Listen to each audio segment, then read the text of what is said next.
Dordonin Alexandre, chirurgien orthopédiste. Je suis Guillaume Longeon, je suis chirurgien de la colonne vertébrale. Je suis le docteur Mathieu Vassal. Je suis neurochirurgien installé à la clinique Saint-Jean depuis le mois de décembre 2015. Je fais partie du groupe OrthoSud depuis 2015 maintenant. Je me suis concentré que sur la chirurgie de la colonne vertébrale et c'est quelque chose que je fais de façon exclusive maintenant depuis que je suis installé sur Montpellier.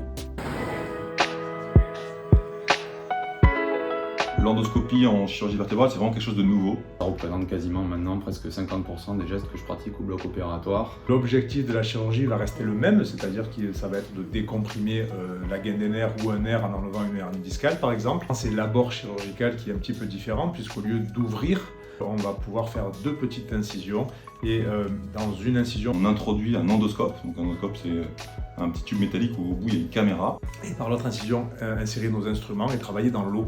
C'est intéressant parce qu'on va avoir une image qui va être magnifiée puisqu'on va travailler devant la télé en fait. On va faire cette chirurgie qui est la même que la chirurgie qu'on faisait ouverte, sauf qu'on l'a fait grâce à cette technique d'endoscopie. Donc vraiment une chirurgie un petit peu différente, en profondeur, avec une lumière, quelque chose qui est bien pour le patient. D'abord parce que ça réduit l'agression chirurgicale avec des plus petites incisions, moins de dégâts musculaires. Et surtout, c'est qu'en fait, ça va transformer notre chirurgie avec une meilleure vision, donc encore plus de sécurité. La rachidienne s'adresse globalement à tous les patients qu'on peut avoir en consultation. On va donc avoir tendance surtout à traiter des compressions neurologiques et des patients qui présentent des problèmes radiculaires avec des difficultés à la marche. Le geste en soi, on le connaît déjà, puisque le geste où on va venir enlever cette hernie discale ou décoincer les nerfs, c'est quelque chose qu'on a appris pendant des années. Ce qu'il faut arriver à acquérir, c'est de la technique liée à cette chirurgie qu'on appelle la triangulation, c'est-à-dire qu'il faut pouvoir être capable de regarder la télé et de travailler avec ses 2 mains sans voir directement.